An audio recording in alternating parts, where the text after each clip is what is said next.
Welcome back to Spartan Up Podcast. We are in absolutely gorgeous Lake Tahoe for the check out Spartan that World mountain. Championships. This is unbelievable. This is really quite a setting. Yeah. And speaking of unbelievable, your guest this week, I just want to say the old saying, behind every great man is a great woman. This is an incredible woman, Lala Lalanne. Yeah, Lala Lalanne, born in the 1920s, going to blow you away. We got Johnny, we got Joe, we got broken Dr. Colonel Nye. I thought doctor because he's wrapped in bandages for those just listening. And we got Sephra, And if we add in Marion, our total age is almost 92. Our total age is almost 92. Anyway, you're going to be blown away. Tons of wisdom coming at you.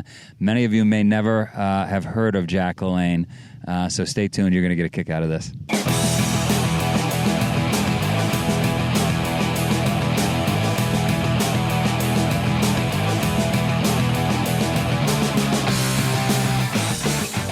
We are here in Lake Tahoe with Lala Lalanne for Spartan Up Podcast, and we are going to learn what it takes to live a long, healthy life, active life. Right. And you know how I got Lala Lalanne? I have no idea. Well, we were being introduced to this couple, and this couple was introducing us, and they said, "This is Elaine. I mean, this is Lalanne. I mean," Jack says, "Oh, just call her Lala." So I've had that name ever since. So I'm Lala Lalanne, and It's Jack, stuck. It's stuck. It's stuck. So a lot of people, younger people, don't know Jack, right? No, the young people don't know. Some of them remember the juicer, you know, with the big hole, and you put the apple in the juicer and all that. But they don't know anything about him, and they can learn more about him on jacklalanne.com. Tell us a little bit. Well, Jack was invented the first... If you've been to a gym, you've used a leg extension machine. If you've been to the gym, you've used a squat machine, which is called the Smith machine. If you've been to the gym, you've used a weight selector. Well, that came out of Jack's head in 1930s. And a lot of people don't know this. They know him from his TV show. He was on for 34 years on television. And they call him the godfather of fitness because he was the first one to have a modern gym. In the days of the 1930s, they had gyms, but they were well, they called them sweat boxes, but they're cleaning and jerk, you know, you pull it up and you clean and jerk. But he's the one that took the pulley machine and added a weight selector and the weights with the holes in the middle, and then he invented that weight selector, and you have to squeeze it and you pull up the amount of weight.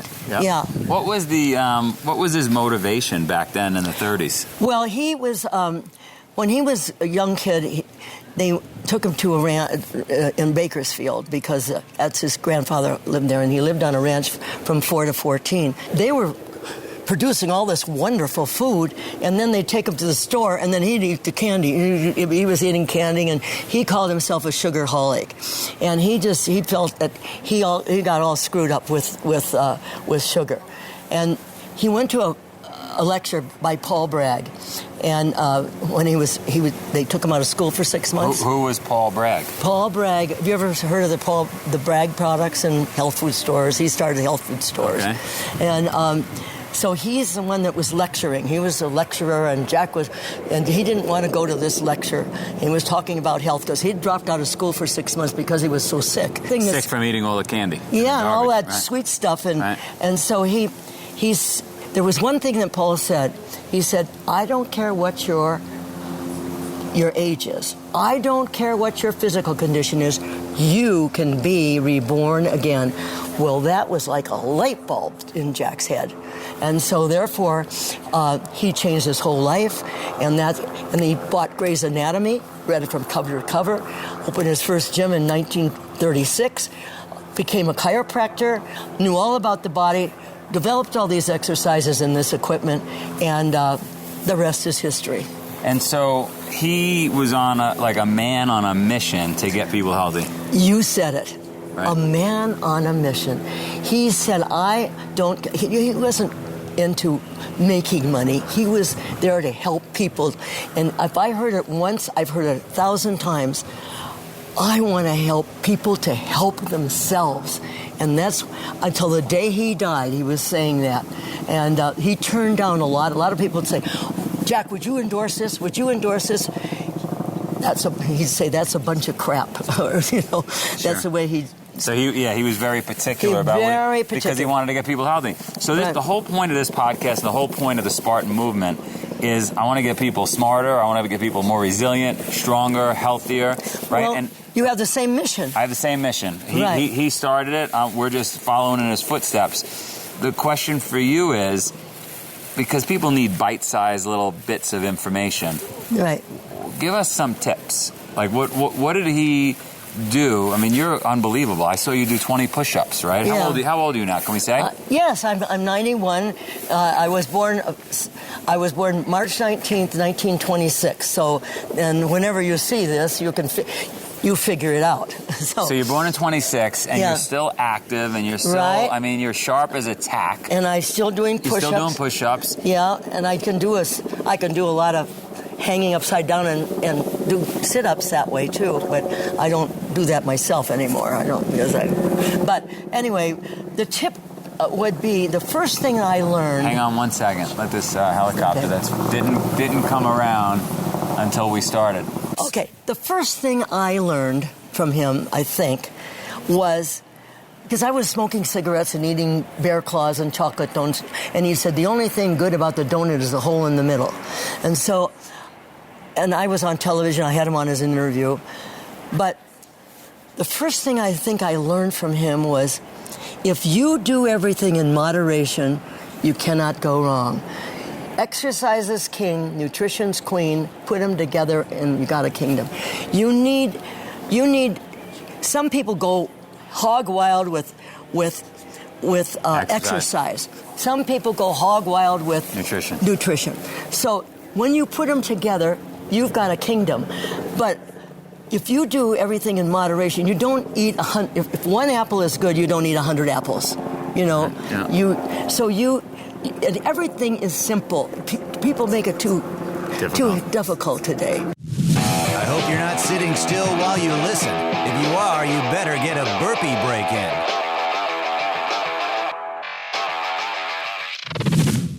So I like that idea that you gotta marry nutrition and fitness, because you could be fit but not healthy.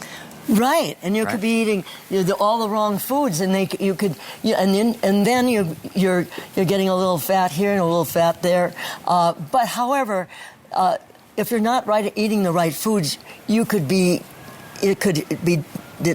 deleterious to your health. You might get the three terrible words. You have cancer, right? I mean, you could get right, or diabetes, or you go down the list, and so some people will say, well, it's in the cards anyway. It doesn't matter what I eat. Yeah. What's your thinking there? Well, that's your problem. That's what Jack would say. That's your problem. When the student is ready, the teacher will appear. And so we can't make you do anything. We can only tell you what's happened to us, or what's happened to other people that have gone on a healthy regime. But until one decides that they want to do it.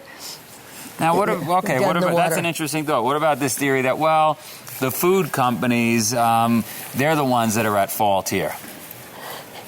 Are you kidding? That's right. The old blame game. I mean, the old blame game there it is again, because everybody wants to blame somebody else for what they should be doing. So it's not their fault, it's your fault. Everything begins with you and ends with you. That's the way I feel. What about, we don't have time? I mean, it's a very rushed life and traffic. Okay, I love that, because in my lectures, what I do is, that's one of the things I do. I do excuses. And one of the first things that I use in my lectures is, I don't have time. Oh, you don't have time. You had time to get up this morning. You had time to tie your shoes. You had time to put your shoes on. You had time to brush your teeth. You had time to do all those things, but you don't have time to exercise. Shame on you. All right, so everybody should be able to find the time. No blaming the big food companies. That's right. What about the people that say, well, there's so many conflicting stories out there. The pesticides on the vegetables, maybe veggies are no good. Well, wash them. In the store, you can buy this stuff that washes the vegetables. You know, it says right on the label. It says, "Wash your vegetables." You know, whatever the name of the company is. Then you wash your vegetables if that's what your problem is. But you can't. But what about all these different diets? Somebody says the Mediterranean diet. Another one says, "Oh, you should eat meat." The Atkins diet. This diet. Yeah, right. That's why I say I do everything in moderation. A little of this, a little of that. You know, you have to have protein. You have to have carbohydrates. And a lot of people say, well, you can't have two together. Oh, well, some of the foods have the two together. And that's what Jack always used to say. Well, how come, I forget what food it is that they have the carbohydrates and protein together. But maybe quinoa. But anyway, I think that this is, it's another excuse. But I go back to the thing, everything in moderation. Now, and you don't eat 100 apples a day. Don't eat 100 apples a day.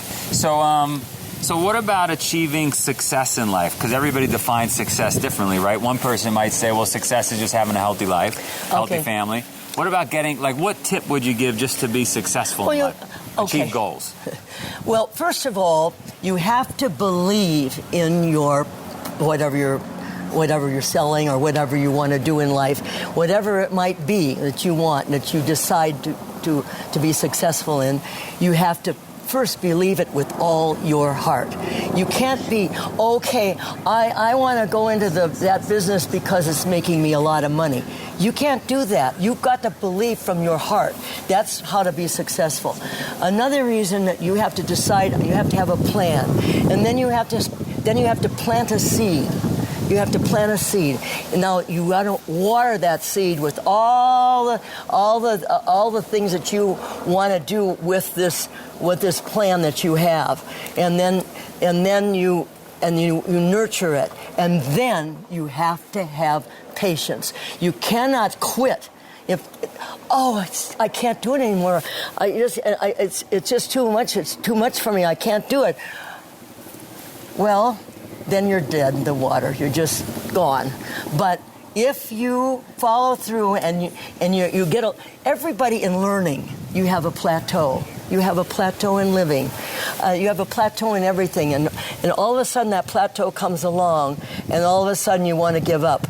But the ones that give up don't become successful. The ones that go on, and that the tree is in the road, and they turn around because the tree is in the road, and instead of stepping over the tree, then that's how you become successful. So just to recap, one is make sure it's purposeful and that you really love what you're about to do. Right. Because and believe. Because if you love it, you're more likely to succeed. Right. If you're just doing it for money or for some outside reasons, that's probably not going to be successful. Right. Come up with a plan. Come up with a plan. Start. That's planting the seed. Yeah, just start, planting the seed, right? Mm-hmm. And then follow through and water the seed, and then, you have to follow through. In other words, in a golf swing. You know, I'm a golfer, and if I don't follow through, what happens? Up. You know, same thing with life. So you get going, and the reality is you've been on this planet since 1926, you said? Yes, 1926. Since 1926, so you've seen a lot. Yes. The reality is everything that can go wrong does go wrong. Oh, you know how many things have gone wrong in how many things have gone wrong in our life? I can't tell you, but you don't stop. You don't stop. You have to keep going forward. That's the biggest one, right? Yeah. That's the biggest one, because most people quit. Most people quit, But maybe some people would say to you, well, I just have a lot of bad luck. You didn't have bad luck, Lala. You're the one that brought the bad luck on. You have nobody to blame but yourself. You brought the bad luck on. I mean, we all do that. You make your own luck. We make our own luck, and you just gotta keep forging ahead. That's the way I feel. You must have just had it easy. Are you kidding? I've heard that. It seems to me I've heard that song before. So we talked a little bit about exercise earlier before we were on camera. How do you get going? Because a lot of people call in to us and send us emails and say, Joe, you're just naturally motivated. I can't find the motivation. How do you find the motivation? Is it different for you? Well, I like to earn my breakfast, and it's hard. You know, nobody likes to exercise. You know what? People ask Jack this question. Jack, the same question they asked Jack. He says, I hate to exercise, but I like the results. And so if you think about the results that you're going to get, and one time I met this lady who she was down in the dumps, and she same thing, she was giving up, and I said, and her husband, they were all making fun of her because she was heavy, and I said, well, why don't you put your picture on the refrigerator door, and then every time you open the door, then you say, I don't want to look like that. I mean, find something that's going to motivate you. That motivated her. You know, we have to find something that motivates. My motivation is I don't want to have breakfast until I work out because if I don't think something like that, then the day is gone, and I'm too busy. So you put yourself in like a prisoner of war camp first thing in the morning. Yeah, right. No food until you get the workout done. Yeah. But you do it yourself. You don't even have a trainer or anything. You just do it yourself. No. Well, honey, if you've been around Jack all your life, you've been trained. He trained me so hard that I'm not just naturally motivated. That's great. I gotta get you to tell my wife that, because my wife thinks I'm a nutcase, but it sounds like Jack was a whole other level. Honey. He worked out 2 hours every day. He used to bring this mini gym and this is years ago before all this new stuff came out. We'd haul this mini gym with us on our tours, and it's about this big, and it was heavy, and it put it in a little bag. Every morning, people would ask me, do you get up with Jack at 4 o'clock or 5 o'clock in the morning? No, I said, he rolls out and I roll over. But I'd hear this this mini gym. And then he'd run up and down the stairs in the hotel. Boy, this guy is sounding more and more like me. Or I'm sounding more he was. Yeah, he was. I mean, he was. Stairs. Did he love stairs? Oh yeah, he went up and down the stairs until he was hit by head-on with a truck, and then when his good knee went into the dashboard, and so he couldn't be running up and down the stairs like that anymore. But then he started swimming. Well, no, he swam all his life, honey. He's the one that swam from Alcatraz to the mainland handcuffed when he was 40 years old or 41 years old, and then when he turned 60, he says, I'm going to swim handcuffed from Alcatraz to the mainland, but this time I'm going to tow a 1,000-pound boat, and I'm going to be handcuffed, and my feet are going to be cuffed. And so people, how do you do that? And he swam like a dolphin. And then on his 70th birthday, he towed 70 boats with 70 people, 1.5 miles in Long Beach Harbor, towing every of these. Not all of Jack's friends were, they were 250 pounds. I mean, he never tried to change anybody. So there were all these people in the boat, and then he towed all these people, and he swam underneath the Golden Gate Bridge. Our son John over there, he used to have to go down and check on Jack while he was swimming underneath the Golden Gate Bridge, hands cuffed and feet shackled, to check on him because he lost the light. So he had sometimes have to go down and guide him to get across to the That's amazing. bridge. So amazing stories. All right, so we have some simple tips for those listening out there, and I guess it's their fault if they don't listen. Yeah, right? That's right. Well, that's the way I figure. I mean, you can't blame anybody else for your own shortfalls, right? Yeah, right. So, anyway. You're awesome. Yeah. Well, you're awesome. You're awesome. And I'll tell you, I mean, this Spartan race, I'm telling you, I was there in Vermont, and we're here in Tahoe. In Tahoe, and they're going to have another. Is this called the Beast? This is the Beast. This is a World Championship. Yeah, you're going out there tomorrow, 16 miles. Yeah. You'll get it done. You're not handcuffed, so it'll be easy. All right. Dreamer. love Lala. Like, she's so cool. She's 90 and she's like, you make your own luck. Get out of bed. I eat breakfast. And I just hugged her. And her son is like some Hawaiian legend who makes surfboards, and like they're doing things right. And so many of the things that Jack was doing back in 1950 or 20 when this was a new industry of like fitness, or a lot of the things that Joe's instilling, and I don't know, it's a good lineage. I love the Lalas. We are just trying to keep our feet in his shoes. He cried. You would remember Jack Lalanne. I bet you talked about him. I do. You guys grew up together, didn't you? What's that? You grew up together, didn't you? Pretty easy, pretty close. But no, I remember easy. I remember when he used to be on the talk shows and he used to have his commercials and all that. I actually wanted to be him. Oh, yeah. You know, when I was a kid, and I would see him. He looks pretty good. I would see him do the handstands and do the push-ups and push-ups between chairs or upside down, inverted. And he would talk about swimming Alcatraz. I remember very clearly. He may have been probably my first, idol when I was a kid. I really wanted to be him. Well, and now here she is, still out there speaking, inspiring, motivating people. She left us on a skateboard.